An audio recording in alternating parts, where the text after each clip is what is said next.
Bueno, buenas tardes a todos. Vamos a hacer una jornada sobre conservación de carretera. Para mí es un auténtico placer y creo que para el colegio y para todos nosotros es un honor contar con la persona que va a dar la conferencia o la jornada hoy, ya que si hubiera que elegir a un experto en la materia a nivel mundial, él está primero de la lista, sin duda alguna. Además, para mí es un honor porque es personalmente tengo mucha relación con él, compartimos alguna que otra afición y bueno, paso a presentarlo. Carlos García Macías es compañero nuestro, ingeniero técnico de obras públicas, ha sido más de 20 años director general de Audeca, una empresa del grupo Elecnor, que se dedica a mantenimiento integral de infraestructuras viarias y conservación del entorno natural y bueno, ha sido pionero en contratos de conservación de carreteras. Por dar un par de pinceladas de su currículum, que tiene varios premios y medallas, voy a decir un par de ellos: la medalla de honor de la carretera otorgada por la Asociación Española de Carreteras a toda una vida profesional, la medalla de la Asociación Técnica de Carreteras, ha sido miembro fundador de la Asociación de Conservación y Explotación de Infraestructuras, que también ha presidido en alguna ocasión. Bueno, sin más, os dejo con Carlos Sánchez Macías, que nos va a contar.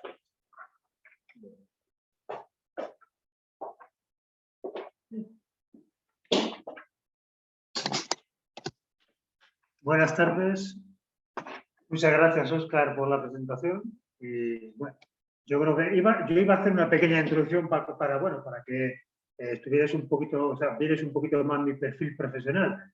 Si queréis una pincelada un poco rápida sobre ella, entrar un poco más en la parte no tan de dirección, sino un poco más del trabajo, cómo empecé en este mundo de la conservación. Y ya una vez hecho esto, pues pasamos a hablar un poco de conservación de carreteras. Vamos a decir que de los años 80 en adelante, cuando empezamos a desarrollar los planes de autovías y cuando la conservación empieza de verdad a ser una conservación ejecutada en gran parte por la empresa privada y no como se ejecutaba antiguamente con medios propios de la administración. Como os ha comentado Óscar, soy ingeniero técnico de obras públicas, soy de la promoción del 85, aunque por compartir aficiones con mi amigo Óscar podía haberlo sido de la del 80 tranquilamente, pero entre que era la movida madrileña y otras circunstancias se dilató un poco el terminar la profesión. Y bueno, en el mismo año 85, yo antes de entregar el proyecto ya empecé a trabajar en una de las empresas punteras en conservación, que es Provisa, Productos Bituminosos Sociedad Zonal. En aquellos momentos, Provisa estaba más dedicada, pues yo diría que a las carreteras locales, más sobre todo carreteras de diputaciones provinciales y a las comunidades autónomas que acababan de nacer prácticamente, acababan de asumir sus competencias. Ahí estuve un año dedicado a la conservación, como os digo, y de ahí pasé a Ferrovial. En el año 86, enero del 86, pasé a Ferrovial y pasé pues a hacer un tema similar a la conservación, pero más urbano. El tema en concreto era pues llevar el mantenimiento de una gran urbanización en la Costa del Sol, la urbanización Torre Quebrada. En Ferrovial estuve hasta el año 90-91 y durante este tiempo, y sin dejar nunca lo que es la parte de la conservación, pues hice cosas variopintas, entre ellas llevar el mantenimiento de un campo de golf, que no tiene mucho que ver con las carreteras, pero bueno, que también es un tema interesante. Luego también estuve trabajando como jefe de producción en el doblamiento de la 340, que es el plan de autovías de aquella época, y aquí. Hasta que en el año 91 pues pasé a un grupo que ya ha desaparecido, que es el grupo Ploder, y desde su inicio me dediqué a llevar temas de conservación. En el año 91, y como jefe de conservación, nos adjudicaron un contrato en Despeñaperros, la A4 en Despeñaperros, que ya tenía varios tramos de autovía, otros también en carretera convencional, y ahí estuve prácticamente un año como jefe de conservación, donde la verdad que eran los primeros momentos de la conservación integral y todos los que empezamos ahí a aprender. Luego fui delegado, en fin, fue pasando un poco el tiempo, el grupo Ploder fue incrementando sus contratos de conservación, hasta que en el año 2000 también un poco, yo diría que presionado no es la palabra, recomendado por el Ministerio, nos habló con las constructoras para que se crearan empresas más bien especialistas en conservación y no tanto que dependieran de las constructoras, porque parecía que era un trabajo mucho más especializado que lo general de la construcción. Y porque en la realidad, y en aquella época, hoy en día no es así, pero en aquella época las grandes constructoras pensaban en la conservación como un tema menor y dentro de su propia estructura no le tenían dado la importancia que luego ha llegado a tener. Total, que en el grupo Ploder existía una sociedad que se dedicaba a temas ambientales que se llamaba Udeca, que es un poco la presentación que me ha comentado Óscar, y entonces, bueno, toda la parte de conservación la pasamos a Udeca, se hicieron sesiones de contrato y yo estuve pues como 3 años como director técnico hasta que en el 2003 me nombraron director general. Ya no solamente hacíamos conservación de carreteras, sino que empezamos a hacer, bueno, la parte ambiental que ya hacía Udeca, sobre todo repoblaciones forestales, temas de esto, y luego servicios urbanos. Empezamos con recogida de residuos sólidos urbanos, jardinería urbana, limpieza viaria, etc. Y a eso es un poco lo que me he dedicado hasta el año 2000, que me prejubilé. En el año 2010 vino, bueno, después de la crisis del 2007-2008, el grupo Ploder entró en concurso de acreedores y Audeca, que era un activo importante, nos compró el grupo Lendor y desde el 2010 y hasta que me he jubilado, Audeca sí que pertenece al grupo Lendor y hoy en día, pues las mismas personas que estábamos en Audeca son las que siguen llevando Audeca y funcionando. Y en fin. Y eso es un poco, pues, a nivel de asociacionismo, como ha dicho Óscar, bueno, pues yo soy miembro del comité de conservación del ATC, pues yo creo que del año 98 y sigo siendo miembro activo, sigo perteneciendo al comité, aunque no estoy en activo profesionalmente. Y luego pues he sido presidente de ACES, presidente de ASAP, perdón, de ASAGUA, que es la Asociación de Empresas Tecnológicas del Agua, porque también es un grado de depuración, y he tenido varios cargos también en ASERPIMA, que es la Asociación de Empresas Restauradoras del Paisaje y Medio Ambiente. Y bueno, eso es un poco más o menos mi currículum. En cuanto al tema de hoy, bueno, pues vamos a hablar, como se ha adelantado antes, de cómo es la conservación de carreteras en España, y yo diría, y esto entrecomillarlo, en la época moderna. En la época moderna para mí es desde que se empieza a desarrollar el plan de autovías en España. Es decir, estamos hablando a partir del año 84-85, que es cuando se empiezan a recibir los fondos europeos, y el Ministerio publica el plan de autovías, que creo que era 84-91, ahora en la diapositiva lo veremos, y ya veréis un poco cómo se transforma la red y cómo va cambiando todo esto. Me vais a permitir que voy a intentar poner las diapositivas para seguirlas. Y vamos.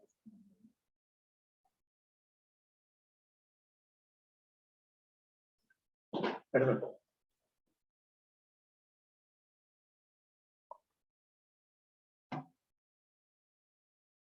Bueno, como más o menos todos conocéis, en España existen básicamente 3 redes de carreteras, que son la red de carreteras del Estado, la red de carreteras de las comunidades autónomas y la red de carreteras de las diputaciones provinciales. Luego veremos un poco más o menos cómo es cada una y la extensión que tiene. Perdón, que me he liado con los papeles para seguir.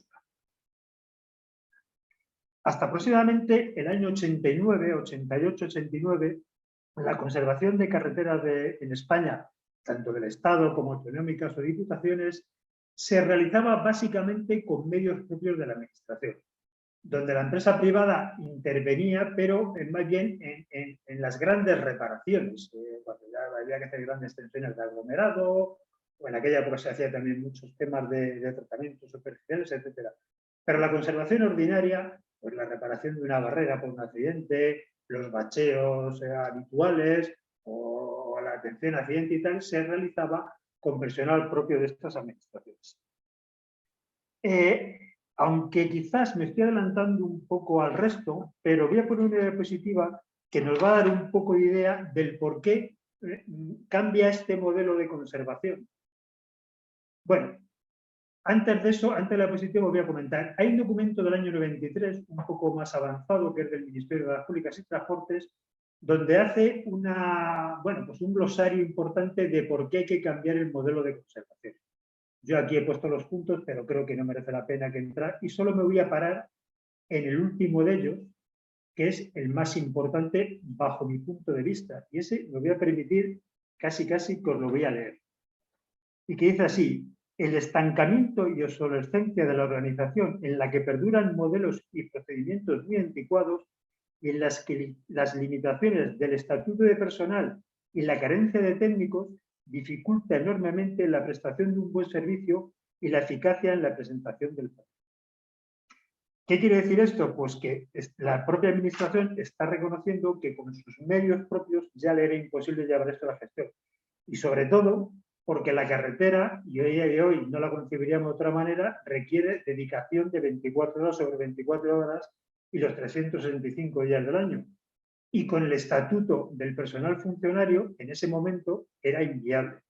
Yo sé que se estuvo negociando con los sindicatos, pero no se pudo conseguir, o sea, se decía, bueno, pues que se mete un señor para que esté por la noche, que se meta para que esté por la mañana, por si ocurre un accidente. Eso, evidentemente, era inviable. Con lo cual, se decidió cambiar un poco al modelo privado.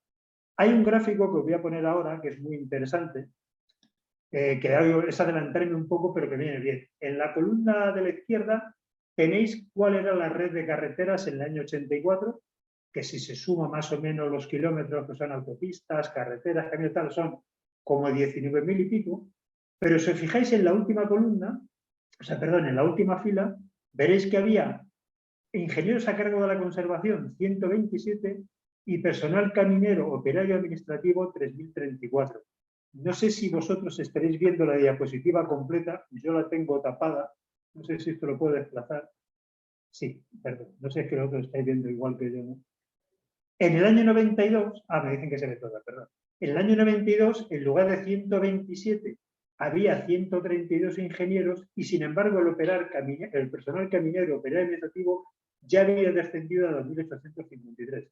Frente a los kilómetros de red, que si os fijáis arriba, en el año 64 había 721 kilómetros de autopistas o vías de doble calzada, en el 92 3.800.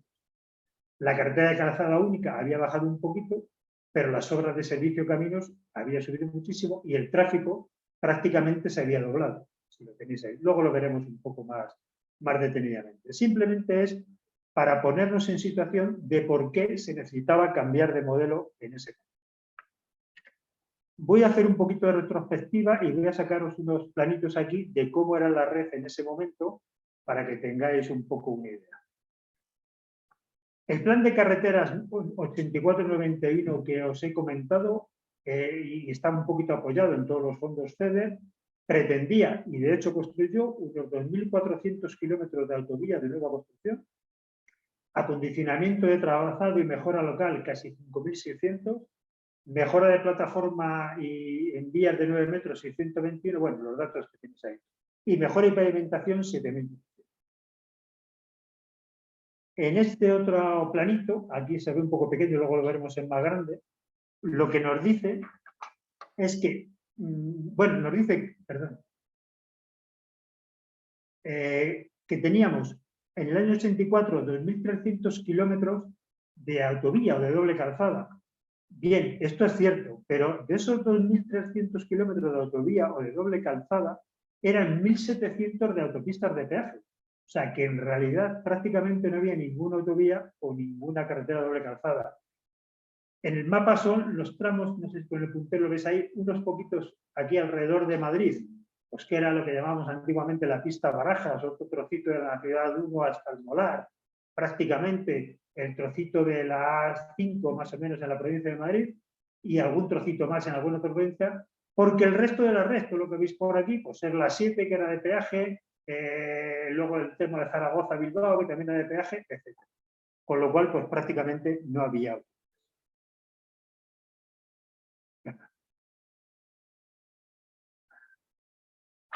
El plan de autovías, bueno, aquí en esto lo veis bastante mejor. Lo que está marcado en verde son los 2.300 kilómetros de carretera de doble calzada que ya existían, de los cuales, como veis, pues todos eran las autopistas de peaje. Pero esto aquí era autopista de peaje. Aquí hay una parte que era peaje, que es la 6, pero el tramo de Madrid hasta Guadarrama no lo, ¿vale?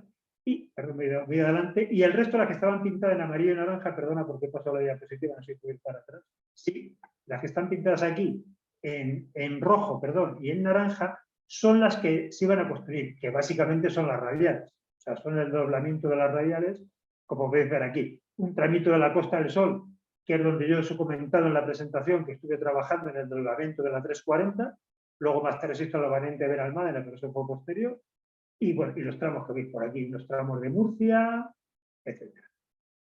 También lo de los tramos de Murcia también es interesante porque el segundo contrato en el que yo estuve trabajando fue en el año 94 en uno de los sectores de conservación de Murcia que prácticamente acababan de terminar estos tramos. Ahí ya estaba más bien como delegado. Pero bueno, estuve viviendo que hace 10 años. Este es el plano ya actualizado con todas las actuaciones que hemos comentado antes, pero que bueno, es tan pequeño que casi no lo veis, donde estaban todas las actuaciones que hemos comentado del plan 94. Y, bueno. Y ahora vamos a ver unos cuadros que también nos pueden poner un poco en situación de cómo ha evolucionado esa red y por qué esas necesidades de conservación. Aquí lo tenéis un poco la misma diapositiva de antes. Carretera de una calzada en el 84 había 17.000 kilómetros, en el 19 hay 14.000, perdón, en el 2019 estamos casi a día de hoy, por lo cual ha bajado un 20%. Pero fíjate, pues las carreteras multicarril son algunas de las que tenían pues, un carril de espera, de tal, o sea, eso no tiene casi importancia. Pero fijaros en las autovías y autopistas libres, que pasó de 99 kilómetros en el 84 a 9.167 en el 2019. Y autovías de peaje de 1.704 a 2.380. Es decir, la red en estos años se incrementó casi un 32%. Y ese incremento, si ahora lo vamos a ver, en lo que nosotros llamamos en conservación kilómetros de carretera equivalente. Os he puesto esta diapositiva simplemente para ver un poco cómo se transforma de carretera normal a carretera equivalente. Simplemente es que si tienes una autovía de 2 carriles, en ambas calzadas pues se multiplica eso con 2,1 para pasarlo a carretera equivalente. Si es una carretera convencional, se multiplica por 1. Si es una carretera convencional, si es autovía paralela de doble calzada, se multiplica por 2, etc. Con lo cual, si aplicamos estos datos a las carreteras del 84 y a las del 2019, el incremento de kilómetros de carretera equivalente es del 76%. O sea, es decir, la red ha crecido exponencialmente. Vamos. Bueno, esto simplemente ya es un dato, bueno, yo creo que estamos hablando de carreteras y conviene que sepáis un poco cómo es la red. A día de hoy, la red de carreteras del Estado son los 26.500 kilómetros que os he comentado que tienen a día de hoy, soportan el 52% del tráfico, de todo el tráfico que se mueve, yo diría que más bien en la península, creo que las islas las podemos dar un poco fuera, y el 65% del tráfico de pesado. O sea, creo que los datos en cuanto a su necesidad de conservación son muy importantes. Las carreteras autonómicas son prácticamente 70.000 kilómetros y soportan un 42% del tráfico, y las diputaciones provinciales, pues 67.000 kilómetros y soportan tan solo un 5% del tráfico. Para que os hagáis una idea. También, no sé si lo está, es que no lo veo aquí en la diapositiva, efectivamente, este dato, aunque es un poco antiguo, pero también merece la pena tenerlo en cuenta, los ayuntamientos, aunque este es un dato del año 98, es antiguo, pero para haceros una idea, tienen prácticamente 500.000 kilómetros, llamémoslo de calles, carreteras o como queráis. Pero de esos casi 500.000, 350.000 son interurbanos. Estos datos los pongo un poco, pues porque yo creo que la conservación en general es una gran desconocida, pero genera una gran cantidad, un gran volumen de negocio y yo creo que además un gran campo de actividad para nuestra profesión. De hecho, yo diría que el 70 o el 80% de las personas que están a cargo de la conservación son compañeros. Vamos a hablar un poco de la inversión en carreteras, que también esto es un tema interesante.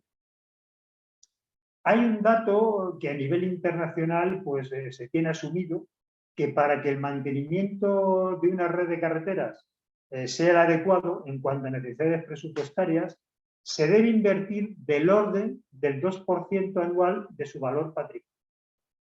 Se hizo un estudio en el 2018 aquí en España con el Ministerio de Fomento, el Ministerio de Hacienda y el Centro de Investigación de la Politécnica, que fijaba en 107.000 millones el valor patrimonial de la red de carreteras del Estado. Si a eso le aplicamos el 2%, se supone que deberíamos de estar invirtiendo en la conservación de la red de carreteras del Estado, no quiero entrar en otras redes, del orden de 2.140 millones de euros al año. La inversión que se está haciendo, estos son los presupuestos generales del Estado del año 91, es de aproximadamente 1.033, aproximadamente el 50%, o sea, un 1% de valor patrimonial. Y además esto, voy a decir una palabra que a lo mejor no es la correcta, tiene trampa y eso tomarlo entre comillas. De esos 1.033 millones, hay casi 400 que van para pagar lo que se denominan autovías de primera generación, que son concesiones, que no es más ni menos, ni más ni menos que arreglar esas autovías que vimos que se habían hecho entre el 84 y el 92 para adaptarlas a la normativa actual de carreteras en cuanto a remodelación de enlaces, radio de curvas, pendientes, etc. Eso se hizo aproximadamente en los años 2007, 2006, 2007 aproximadamente. Y lo que estamos haciendo ahora es pagar, no es más que una concesión, esa inversión que se había hecho. Deben de estar a punto de finalizar. Yo creo que debe de quedarle 4 o 5 años, con lo cual revertirá otra vez a la red de carreteras del Estado para... Perdón.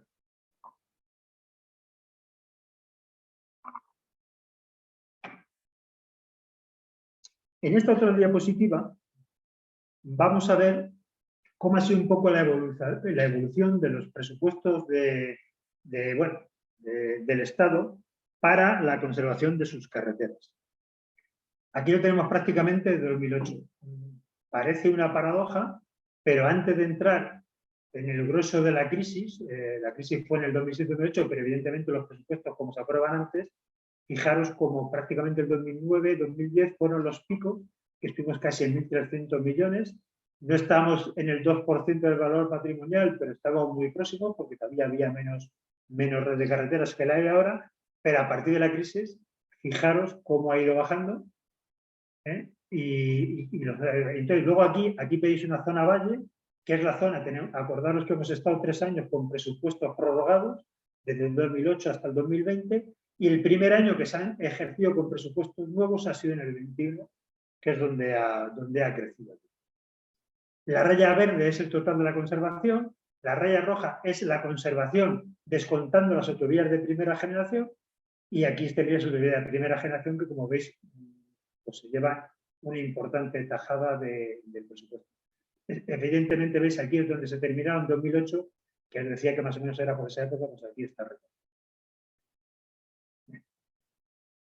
Esto tiene, y vuelvo a decir, y esto entrecomillarlo, estamos hablando un poco de coloquio, otra pequeña trampa, de ese incremento presupuestario que ha habido entre el 2018 y el actual. Y tiene esa pequeña trampa, insisto, entre comillas, porque se han incorporado entre el 2018 y el 2021 otros 1.000 kilómetros más de carreteras para que las conserve el Estado, que son los tramos de las autopistas de peaje que ha acabado su periodo concesional. Entre ellas por la AP1, un tramo de la AP7, la AP4, etc. Yo creo que son más o menos todos lo que hacéis. Y esto tiene una peculiaridad que luego veremos en el pliego nuevo del contrato de conservación del Ministerio de Fomento, es que no solo han revertido estos kilómetros de red, sino que han revertido con todo lo que se había concesionado en el momento, y entre ello, y como una cosa un poco atípica, pues toda la concesión o toda la gestión de las áreas de servicio. O sea, básicamente estoy hablando de restauración y de gasolineras, que en principio no tiene mucho que ver con la conservación de carreteras, pero que ya veremos ahora que ya está incluida en estos nuevos contratos su gestión por parte del concesionario o por parte de la empresa.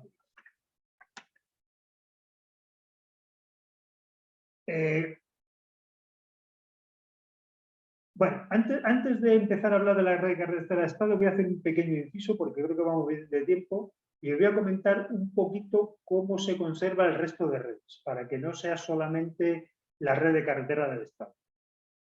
En general, Hoy en día todas las redes se conservan con contrato de conservación denominados integral, que es como se denomina ahora, muy similares al que vamos a ver ahora en la red de carreteras del Estado.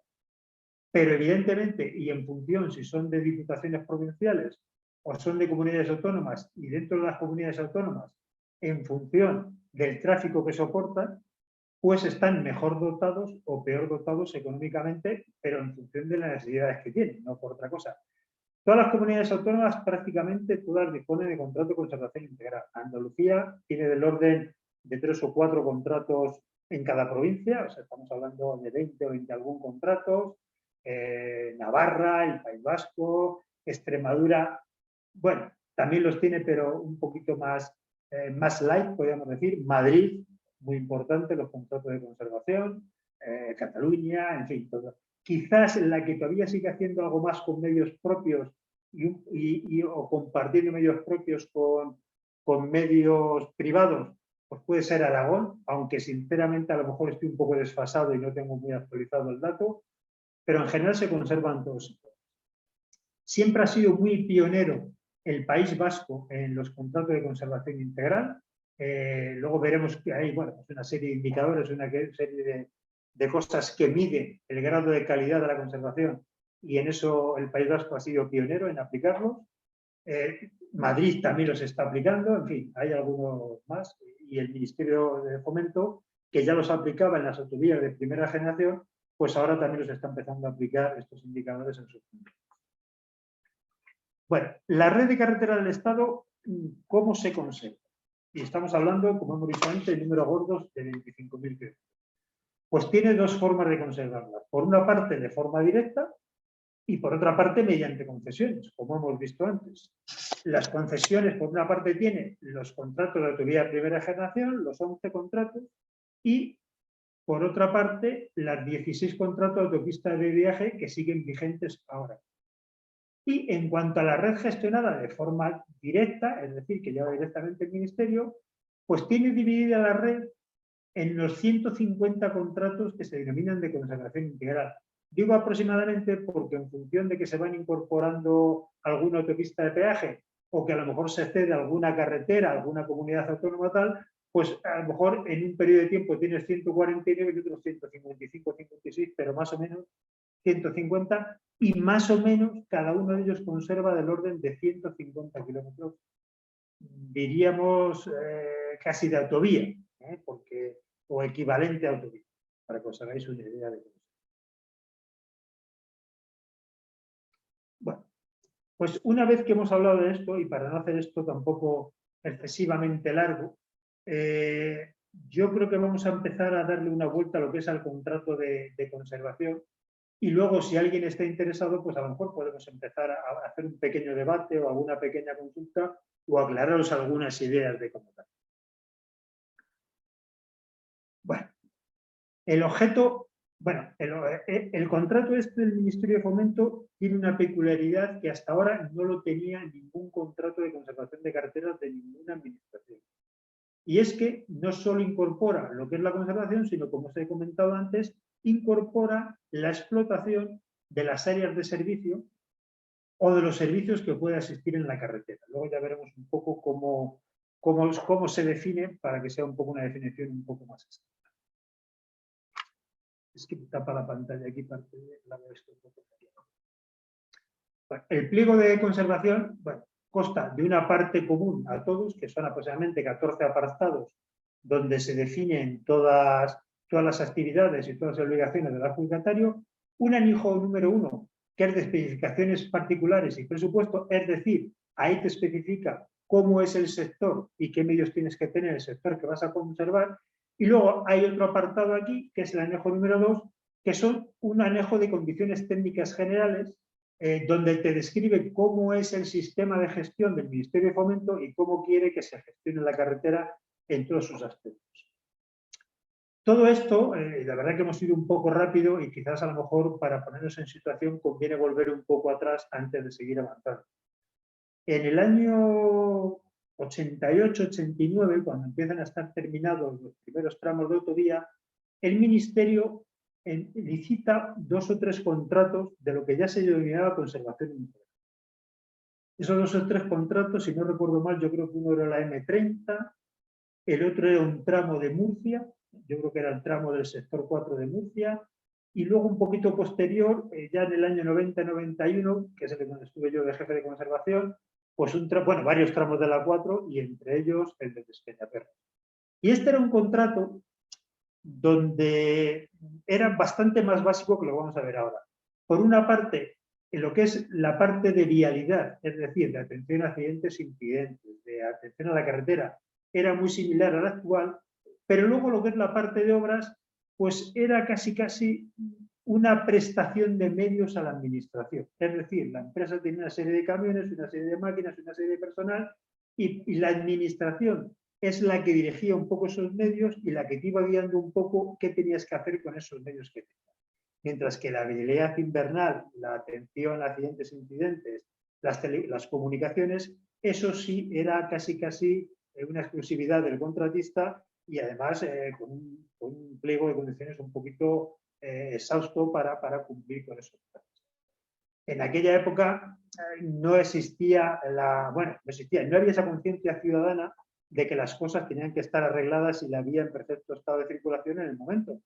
Yo puedo, como anécdota ya un poco, ¿no?, de chascarrillo, en el año 96 fuimos a conservar un tramo de carreteras en Requena, hacia la provincia de Teruel, y allí cuando nevaba la gente se quedaba en su casa y hasta que no pasaba la máquina quitanieves a los 3 días nadie salía y nadie se asustaba.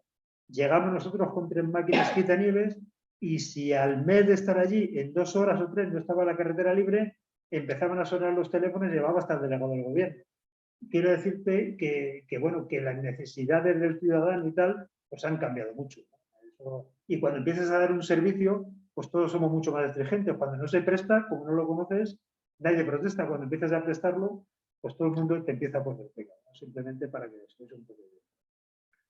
Antes de llegar a este tipo de pliego, en el año 95, bueno, para que estos pliegos se pusieran en marcha, y en la época de que estaba su director Paco Criado, se empezó a hacer un desarrollo importante del sistema de gestión de la conservación, en el que participó mucha gente y en el que yo también participé, tanto de la empresa privada como de la administración. Hasta que en el año 96 se publicó un manual que se llama GSM, que es la Gestión Sistemática del Mantenimiento, por la que se rigen todos los contratos de conservación del Ministerio de Fomento y que la tenéis en el servicio de publicaciones del Ministerio de Fomento y que yo creo que es interesante conocerlo. Hasta, como os he dicho, hasta el año 94-95 los contratos eran, como lo que he comentado, casi una prestación de medios y un servicio, y a partir del 95-96 entran a funcionar lo que se llaman de segunda generación. Estos contratos, vamos a decir que ya dejan mucha más libertad al contratista, pero por otra parte, se es mucho más exigente con él a la hora de pedir responsabilidad de lo que está haciendo en conservación. Se empieza a sistematizar todo, se empieza a inventariar toda la carretera, desde obras de paso, barreras, señales, se conoce en qué fecha se colocó una señal, cuándo le corresponde cambiarla, cuándo se ha pintado, cuándo no se ha pintado, cuándo se ha producido un accidente, en qué punto kilométrico, etcétera, etcétera. Se inventaría todo. Y se empieza a hacer lo que se llaman los reconocimientos de estado y anotarlo todo esto lo que se llama la Agencia de Información de Estado, es decir, los servicios de vigilancia recorren la carretera, detectan cualquier incidente que hay, se traslada al departamento técnico, a la oficina de la empresa y esos datos se tratan. Y todos los años, bueno, vamos a ver las cosas que son urgentes, evidentemente, una barrera que se ha caído, una señal que se ha caído, hay que reponer de forma inmediata, pero es perfecto que te das cuenta de que una obra de paso pues te puede empezar a tener problemas, un tubo arco que le esté tal, y que hay que programarlo para que en 6 meses de un año hay que arreglarlo. Entonces, con toda esa información que recoges, empezamos a programar. ¿Y cómo se programa? Pues se programa, por una parte, con las necesidades que yo he detectado en la carretera y, por otra parte, con el presupuesto que tengo. Y a partir de ahí priorizo, como hoy en día se hace en cualquier mantenimiento, pero eso que hoy en día casi no hay que explicarlo porque parece de cajón, en aquella época no era tan sencillo. O no teníamos todos en la mentalidad de que eso habría que hacerlo. O hacerlo. Entonces, empieza ya a desarrollarse una técnica de conservación. Ya todo es todo recurrente, donde se programan operaciones recurrentes, por la siega se siega 2 veces al año en esta época, los equipos de vial invernal tienen que estar ya revisados y perfectamente funcionando entre octubre y marzo, etcétera, etcétera. Todo está ya previsto, programado y atendido. Y eso es lo que se llama los contratos de segunda generación. Con matices han ido avanzando hasta llegar a este contrato que recoge todo aquello mejorado, yo diría, y lógicamente, pues con los medios informáticos que tenemos, con la información mucho más ágil y más actualizada, y bueno, y vamos a verlo un poco una vez que hemos introducido.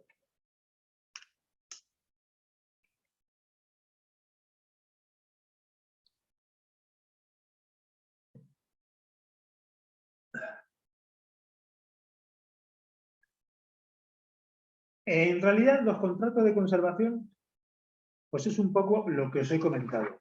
¿Qué incluyen? Pues hay que hacer operaciones y actividades de vialidad, que son aquellas operaciones cuyo objeto es mantener siempre la vía en un estado perfecto, bueno, perfecto, lo más perfecto posible de circulación, que haya las menores afecciones posibles, y en esto me refiero, pues tanto lo que son operaciones de vialidad invernal, atención a accidentes e incidentes, atención a incidencias, etcétera. O sea, que siempre que hay cualquier incidencia en la vía se señalice de tal y se permite la circulación del tráfico. Y todo el sistema de gestión de la conservación. Aquí está incluido, dentro de estas operaciones de actividades, todo lo que es la explotación.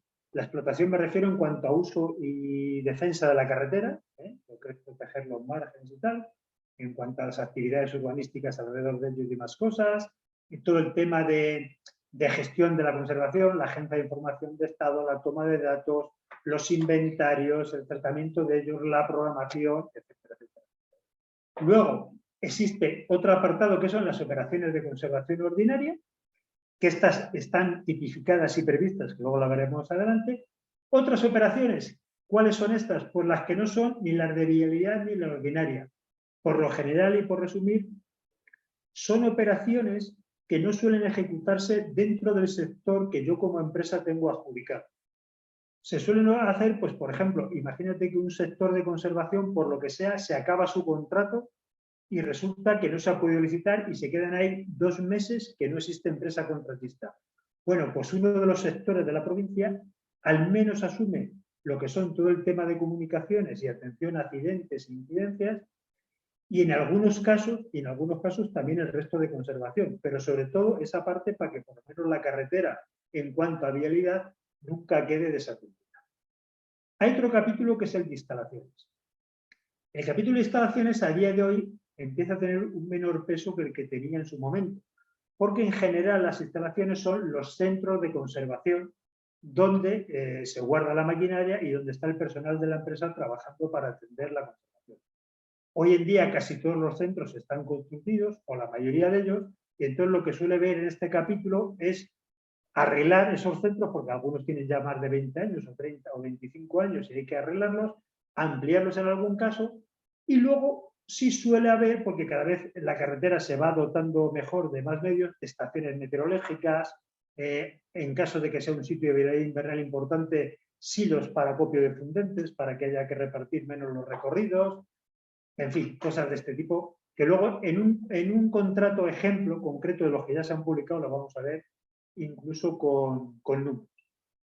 Y luego viene este apartado, que es el que es el atípico, que es la explotación de las áreas de servicio, otros elementos funcionales y servicios públicos recogidos en el anejo 1, y el otro, este último, que también es interesante, que tampoco estaba anteriormente, que es la ejecución de las obras de los proyectos incluidos en ese anejo. Lo de las áreas de servicio ya lo hemos hablado y también lo comentaremos un poco más despacio, pero esto no hemos dicho nada.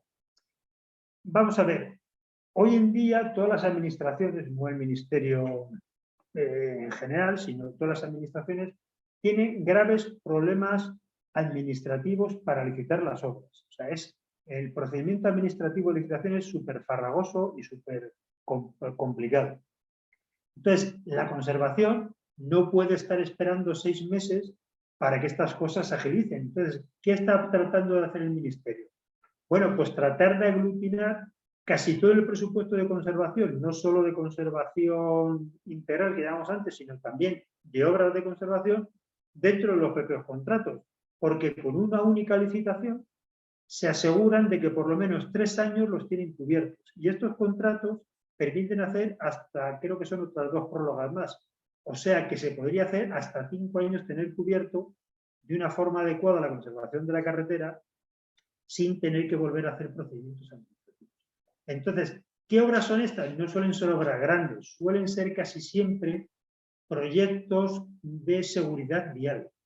Proyectos que tú has detectado pues, que una curva pues, tiene un problema de CRT y hay que actuar y no se puede actuar antes, o que a lo mejor hay que cambiar un peralte, o en fin, o que una glorieta está teniendo muchos accidentes y hay que hacer algo. Casi siempre son obras de este tipo. Y alguna vez también puede ser pues, que he detectado que tenemos un problema en una obra de paso, que se ha podido hacer un proyecto porque no parecía lógico por su alcance hacer la conservación, pero que se va dilatando, entonces pues se mete en el siguiente contrato, si está dentro del tramo, para poderlo hacer. Y esto es un poco como se está funcionando hoy en día, que yo creo que es muy interesante, porque ya no solamente haces conservación, sino que haces un poco de todo, cada vez es más importante el proceso.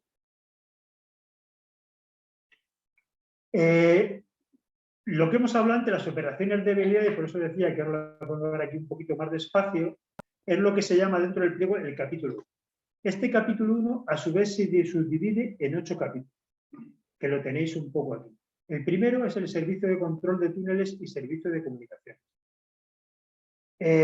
Todos los contratos tienen obligación de atender las 24 horas del día el servicio de comunicaciones, que en función de la importancia del contrato se puede hacer de forma presencial o no. Normalmente, durante las horas de trabajo siempre es de forma presencial, porque siempre hay personal de la empresa en la oficina, y fuera de las horas de trabajo, si no hubiera un servicio de control de túnel, lo que suele hacerse es que uno de los sectores de la provincia, que suelen tener normalmente entre 3 y 6, se hace cargo del servicio de comunicaciones las 24 horas del día y el resto de las comunicaciones de los otros sectores se desvían a él. ¿Por qué? Pues para no tener que pagar en cada sector un servicio de comunicaciones que no deja de ser una persona pendiente de atender el teléfono. Sí es cierto que las empresas tienen que tener siempre una persona de guardia quiere decir que tiene que estar con un teléfono móvil encima de la mesa y pendiente de que le suene, porque si hay un accidente en su sector, tiene que organizar un equipo y atender. Un accidente, un incidente, lo que sea. Pero no tiene que estar pendiente de... Perdón. Si hay túneles en la zona y esos túneles tienen instrumentalización y esa instrumentación se lleva a un centro de control de túneles con pantallas, etc., esa atención tiene que ser permanente y presencial las 24 horas del día y, por lo tanto, el servicio de comunicaciones se centraliza allí y se atiende tanto por el tema de pantallas y de alarmas de los túneles como el resto de comunicaciones. En general, las comunicaciones suelen ser del propio Ministerio y principalmente de la Guardia Civil, que son los que normalmente casi siempre detectan las cosas en primera instancia, porque el ciudadano cuando hay un accidente de una cosa suele llamar al 112 y no al centro de conservación. Como es lógico, pues aunque luego llegue primero el vigilante a señalizar ese accidente, normalmente la información te llega a través de la Guardia Civil en general. Luego el subcapítulo 1.2 pues es de servicio de vigilancia. Normalmente hay sectores que tienen vigilancia permanente las 24 horas del día en todo el sector y otros que son solamente durante las horas de trabajo o en grandes días de tráfico o en días de posibilidad de nieves o tal. Depende de los sectores, depende de la importancia del tráfico que tenga. La atención inmediata a accidentes e incidentes, señalización ocasional y todo el mantenimiento de la carretera en condiciones que no pueda causar problemas para la circulación. Efectivamente. Eso normalmente, pues como os he comentado, hay un servicio de vigilancia que está dando vueltas por la carretera, luego suele haber unos retenes, equipos de 2, 3, 4 personas, en función de lo que hace falta, que va a atender esas cosas. Los servicios de vialidad invernal. En la red de carretera del Estado, estos servicios en general son muy importantes. De hecho, pues ahora vamos a ver un contrato de Murcia que dices, bueno, pues no tiene gran viabilidad invernal, pues veréis que tiene equipos importantes, pero también se va un poco hacia la zona de Yecla, que ya empieza a ser un poco más a la zona de montaña y hay viabilidad invernal. Y sobre todo porque en autovía, pues aunque solamente nieve una vez en la vida, no se permite que se corte. O sea, en vida debe estar, salvo que sea el temporal más grande del mundo, que esté siempre con la Filomena. Que aún así yo creo que ha sido un trabajo fabuloso por parte de la administración actual. Así. Estos apartados ya empezamos un poquito más con la parte, bueno, primero tenemos todo el mantenimiento sistemático de las instalaciones, en caso que las haya, de suministro de energía eléctrica, alumbrado, ventilación, control de túnel, señalización variable, semáforos, bombeos, si existieran puestos de bombeo en obras de paso, etcétera, pues todo ese mantenimiento también está recogido aquí. Y luego ya empezamos un poco con la parte, entre comillas, administrativa, que es la parte de programación y de toma de datos.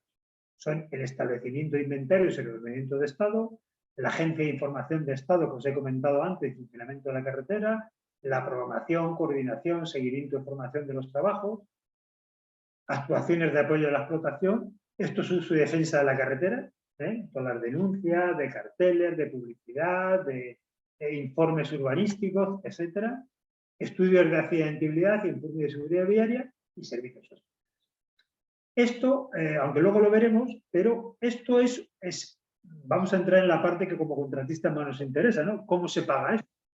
Bueno, pues esto, el pliego te exige que tengas una serie de medios que de forma permanente estén dedicados para realizar este servicio, más los que a mayores en algún caso oferta el contratista y te lo pagan por un precio anual fijo, que se divide en mensualidades. O sea, es decir, si tú cumples con tus trabajos puntualmente, que hay unos indicadores que luego se miden, te pagan una parte alícuota de estos mismos, o sea, se divide en 13 y te lo pagan, a excepción de la vialidad invernal, que como solamente se presta 6 meses al año, 6 o 8 o 5, depende en cada sitio, pues se paga durante los meses que se presta el servicio.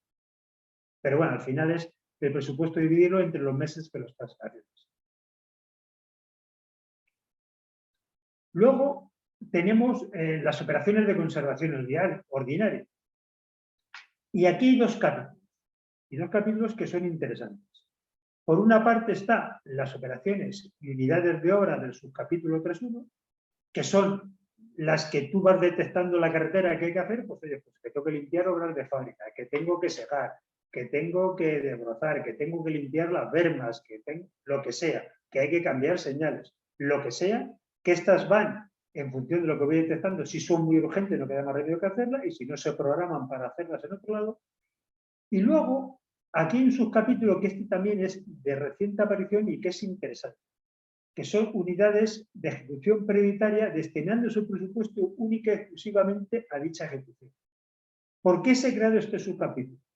Pues es algo parecido a lo que os he comentado de las obras que se ejecutaban luego.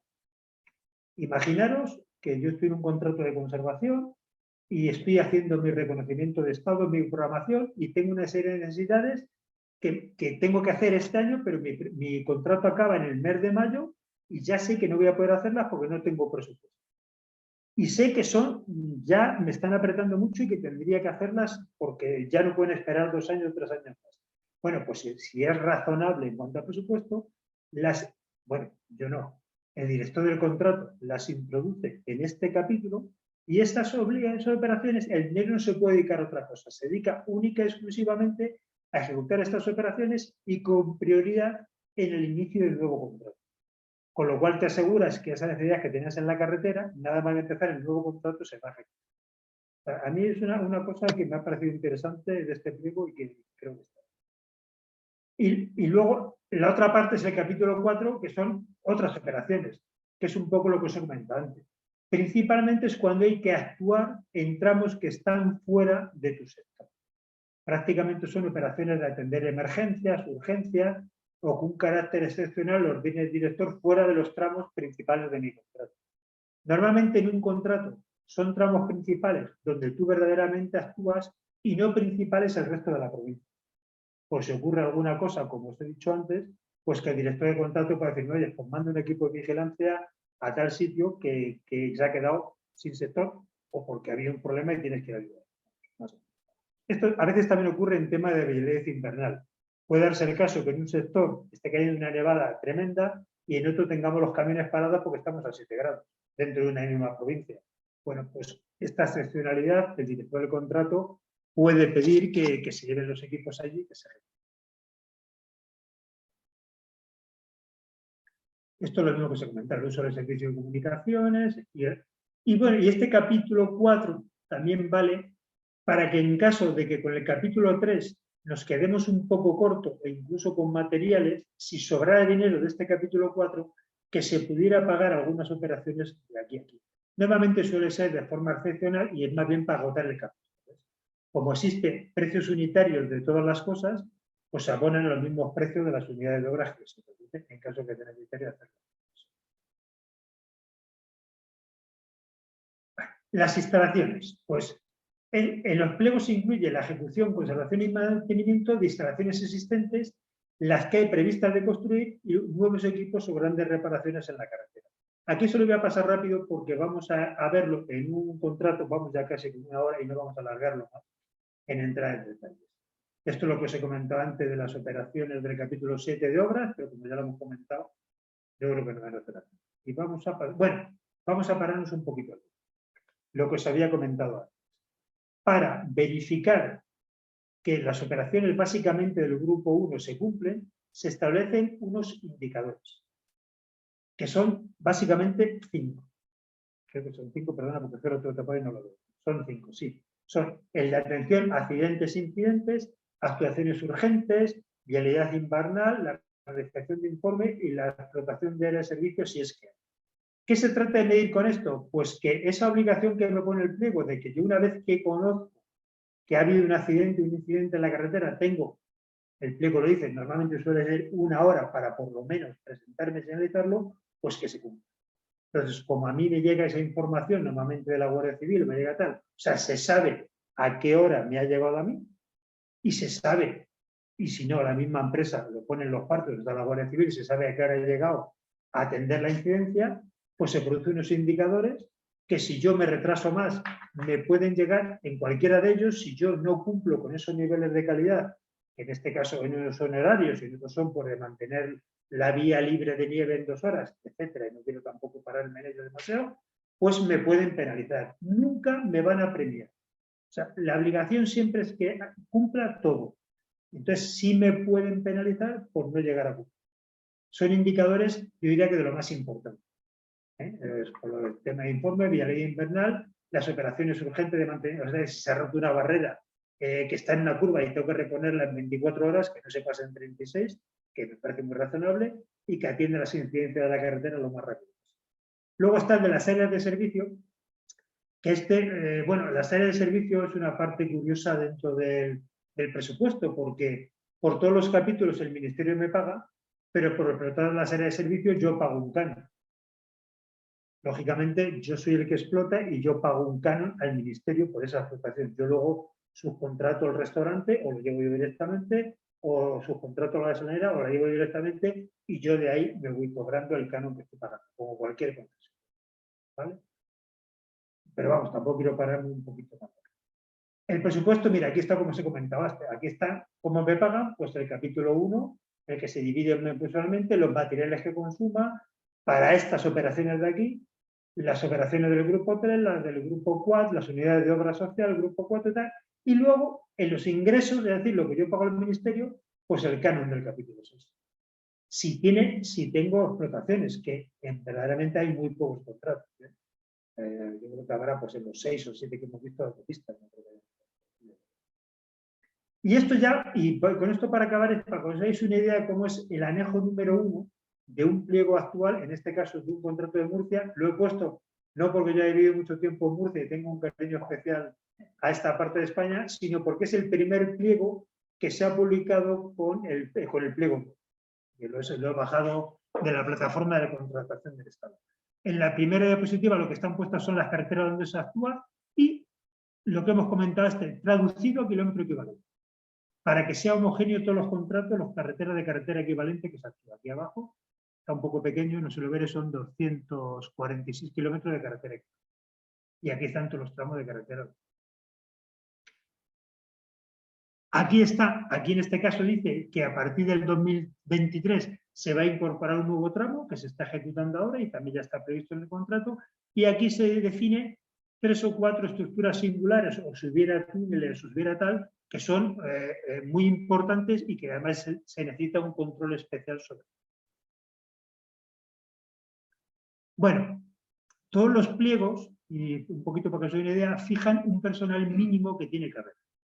En este caso, como estamos ya en un pliego particular, el pliego general fija que el jefe puede ser ingeniero de caminos o ingeniero técnico, o ingeniero civil, perdón, y con 5 años de experiencia. En este caso, el pliego este de Murcia pide un ingeniero de caminos para ser jefe de conservación, no permite que sea ingeniero técnico o ingeniero civil, y con 10 años de experiencia en lugar de 5. Considera que por las características del contrato lo requiere. Sin embargo, luego también pide un jefe de operaciones. El jefe de operaciones es un poco el que está más en la obra día a día, que puede ser ingeniero de caminos o puede ser ingeniero de obras públicas equivalente. En este caso aquí no he puesto la experiencia, pero creo que la fijaba también en 5 o en 8 años, se me ha pasado. Un encargado, un auxiliar administrativo, un auxiliar técnico. Y luego, lo voy a pasar muy rápido, pero sigue habiendo, para que os hagáis una idea del volumen de un contrato de estos. 3 operaciones de ordenadores, 3 oficiales de primera, un técnico para la explotación de la carretera. Luego aquí veis que hay un ingeniero técnico, un licenciado de Derecho y un auxiliar de topografía a tiempo parcial. Esto verdaderamente es casi para la explotación de la carretera y como hay 4 sectores en la provincia, lo que se tiene es uno contratado que actúa un poco coordinando a todos.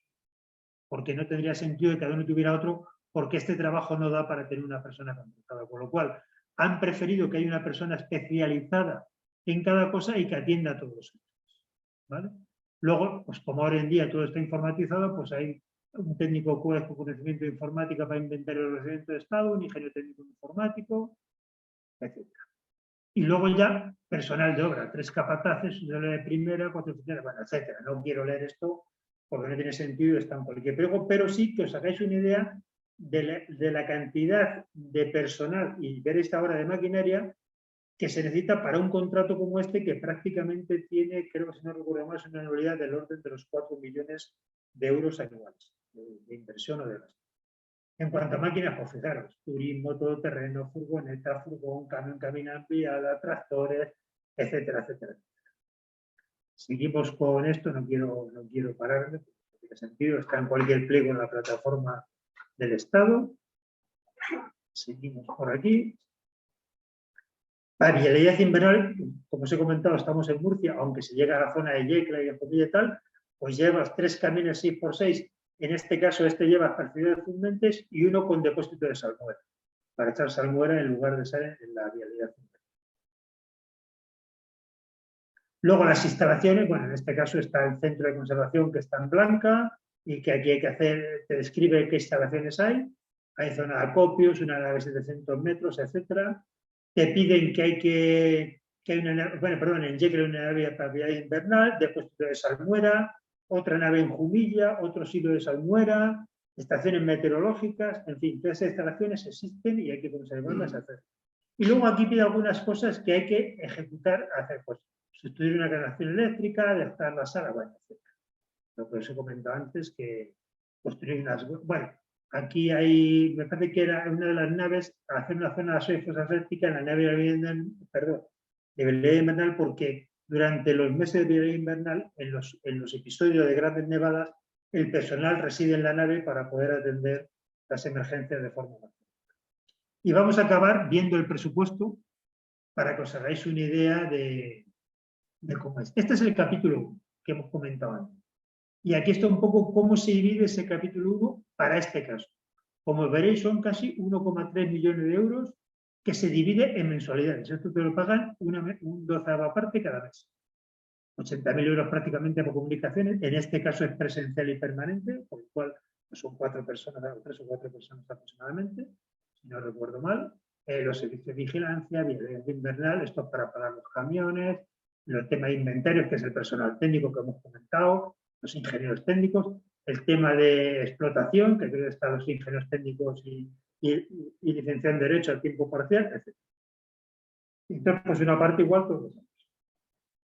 Y si aquí ya vemos el presupuesto, para que os hagáis una idea, de estos 3 millones, que es prácticamente la totalidad del presupuesto antes de entrar en impuestos, pues un tercio, o un poco más de un tercio, es el capítulo 1. Y luego aquí ya, pues un poco lo que he dedicado a cada cosa. Materiales 240.000, operaciones de las que me hagan falta 580.000, de las que por narices tengo que ejecutar, que eso viene del año anterior, pues sería una cosita de 100.000 euros. En las operaciones del capítulo, perdón, me he equivocado. Las que hay necesario ejecutar son 400 y pico mil, es decir, aquí hay algo importante que hay que hacer, ¿vale? Unidades de obras asociadas a este capítulo 159.000. El capítulo 4 hay unos 200.000 euros que si no se gastan se pueden pasar al 3. Y luego está el capítulo 5, que es las instalaciones, que son 25, bueno, son 25.000 por 3, son 75.000 euros.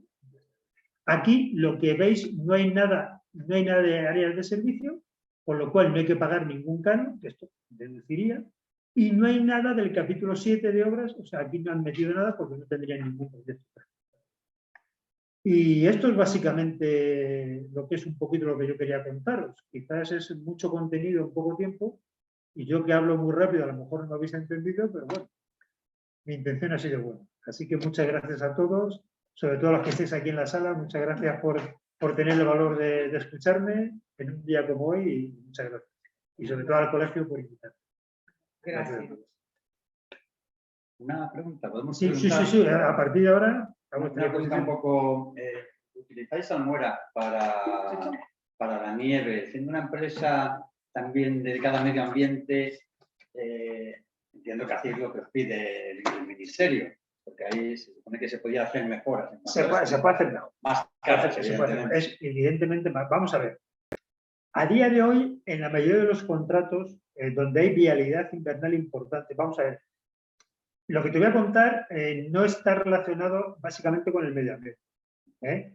Que evidentemente sabemos que la sal es muy mala para el medio ambiente porque se va a los cauces, se contamina y tal. Pero es que a día de hoy sería casi inviable hacerlo de otra manera por la cantidad de kilómetros que tenemos. Os explico, a día de hoy se utiliza no solamente la sal común, sino que en la zona de estructuras se utiliza la urea, vamos a decirlo así, porque es mucho menos dañina y mucho menos corrosiva para las estructuras, sobre todo para los hierros, para las ferrallas y tal. Porque el problema que tiene la sal es la corrosión. Claro. Fuera parte de la contaminación que estamos produciendo, pues es la corrosión que se produce. Entonces, normalmente donde hay estructuras y cosas de esas, se suele utilizar urea. Es porque se suele tratar normalmente. Lo que pasa es que es infinitamente más cara. Y se está mirando de algunos otros temas, alguna cosa tal, pero yo creo que a día de hoy es carísimo. Bueno, urea es, perdón, cloruro o calcio. Con cloruro, perdóname que me... En lugar de cloruro sódico y tal. El tema ambiental, pues sí, es muy importante, pero pensar que verdaderamente donde se está actuando, se lleva actuando todavía, es en la zona de grandes puertos y tal. Entonces, y la vialidad invernal en España, aunque es importante, quitando 2 o 3 puertos, es muy esporádica. Entonces yo creo que también esa dilución y tal, pues no creo que sea tan importante. Pero sinceramente no he hecho ningún estudio, ni conozco ningún estudio, aunque sé, el CEDES hizo alguna cosa, hay algún tal, pero yo no lo conozco en profundidad de cómo puede afectar esto. Pero sí sé que económicamente hoy a día de hoy se...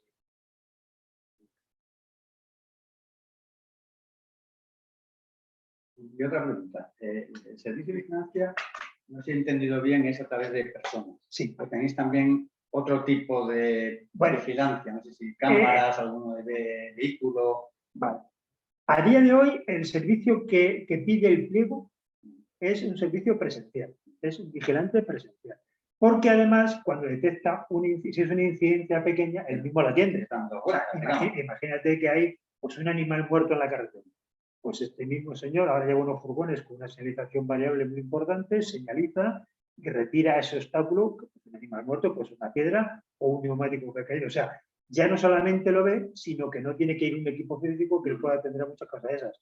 O hay un vehículo en la arcén parado, porque se ha quedado sin gasolina o se ha averiado, pues él mismo puede señalizarlo. Entonces, eso viene bien. Y al mismo tiempo, estos vigilantes están haciendo los reconocimientos de estado, es decir, están tomando datos de desperfecto de la carretera. Es cierto que se han hecho pruebas y se están haciendo pruebas, sobre todo más bien, para la inspección de estructura y cosas de esas con drones. Por ejemplo, a día de hoy, con el tema de inspección de estructura y tal, se utilizan drones. Cuando hay muchos temas de atasco de tráfico, también se ha utilizado. Incluso, bueno, básicamente eso. Y el pliego no te dice otra cosa. Yo, por ejemplo, cuando estaba en Despeñaperros, y esto no es que fuera del ministerio, pero la DGT, hablamos con la DGT, o habló la demarcación de carreteras con la DGT, y en el centro de conservación nos pusieron unos monitores y nos conectaron las cámaras que ellos tienen, porque la DGT sí tiene cámaras prácticamente a lo largo de la carretera. Yo creo que nosotros no podíamos operar las cámaras. Si necesitamos mover una cámara porque habíamos detectado alguna incidencia, teníamos que llamar a Sevilla, no, a Málaga, perdón, que estaba en Málaga el centro de control, y decíamos, mira, la cámara tal del tal PK, queremos que una incidencia en tal enlace, y nos la movían. Ellos nos la movían y podíamos ver. Pero no era en cámara del ministerio. En los contratos estos de primera generación, y a lo mejor si alguien los conoce mejor que yo me puede corregir, pero creo que en casi todos se incluía el poner cámaras a lo largo de la vía. En lo del ministerio en general, salvo que en la M40 las hay, o en la M30 las hay, pero en general en las carreteras no suele haber. Si en túneles y en las importantes, pues. Y todas las instalaciones estas de pantallas... Selección variable. ¿Todo eso también entra dentro de conservación, el cableado de fibra óptica o tal? No. Esto es el caso de la DGT. Eso es DGT. Claro. Toda la señalización variable, la mayoría de la señalización variable, porque por ejemplo en la entrada de los túneles hay señalización variable que es de carreteras. Si yo tengo que cortar un túnel o tengo que cortar algo, tengo que avisar al usuario antes de que llegue y esa señalización variable es mía. En algunos otros casos más también. Pero en general, cuando te mueves por la carretera, la señalización variable es de la DGT. Y es la DGT la que la mueve y la que detrás. Y toda la fibra óptica, todos estos temas, igual. Normalmente es de la DGT o los postes SOS también es de la DGT. Ya no existe. Bueno, yo creo que... Pero todo ese mantenimiento no lo lleva. No, eso no se lleva. Aunque el pliego, si habéis visto, recoge mantenimiento de operaciones, porque siempre hay excepciones. Nunca se puede decir que todo es blanco ni negro. Depende de cada zona, cada provincia, tiene unos matices. Y la última, ¿tenéis muchos problemas o hay buen contacto con la Guardia Civil? Que entiendo que estáis muy... Se está muy relacionado, ¿no? Sí, vamos a ver. Al final el contacto con la Guardia Civil, con la administración o con cualquier persona es un tema de personas.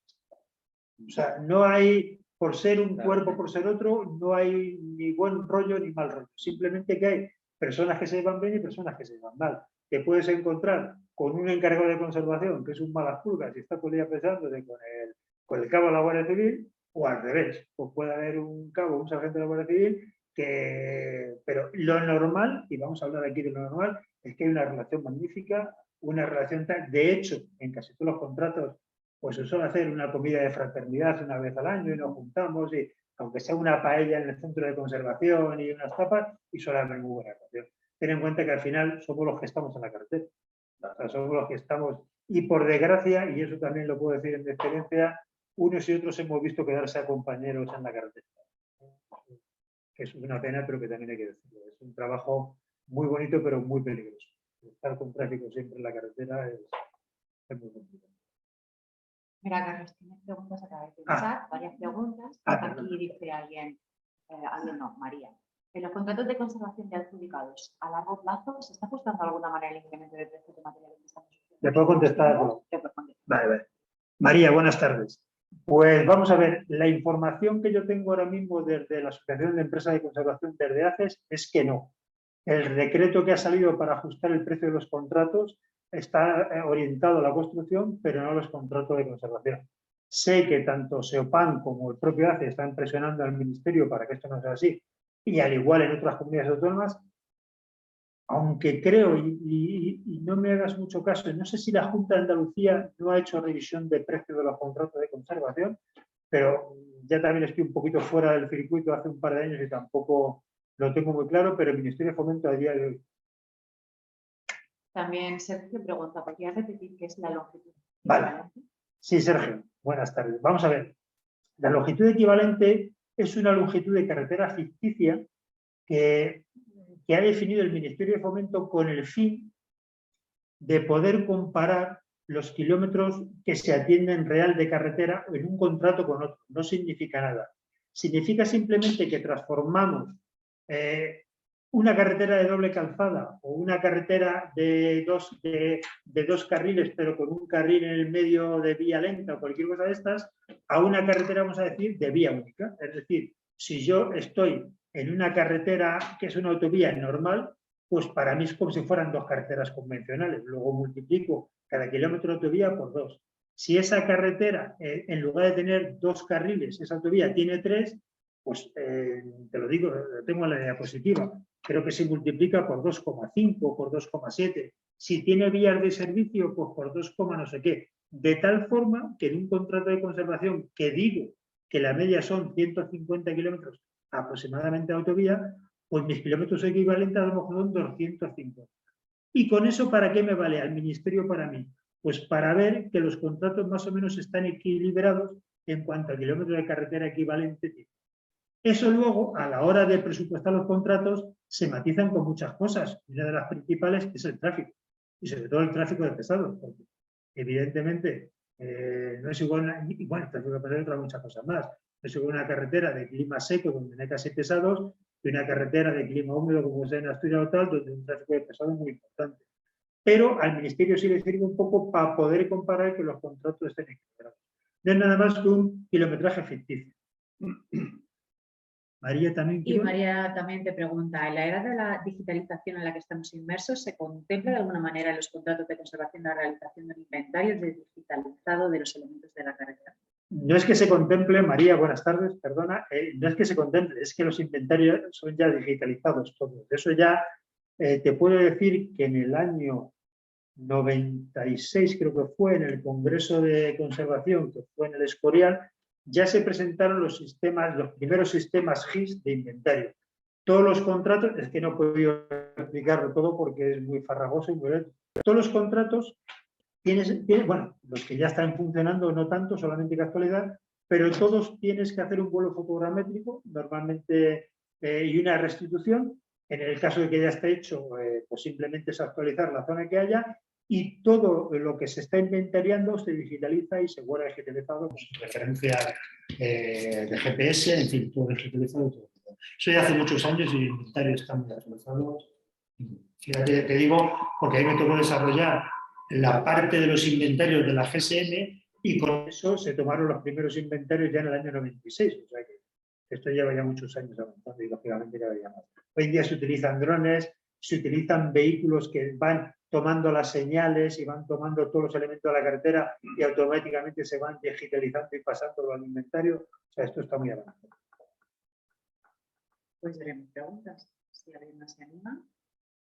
Pues nada, a vuestra disposición.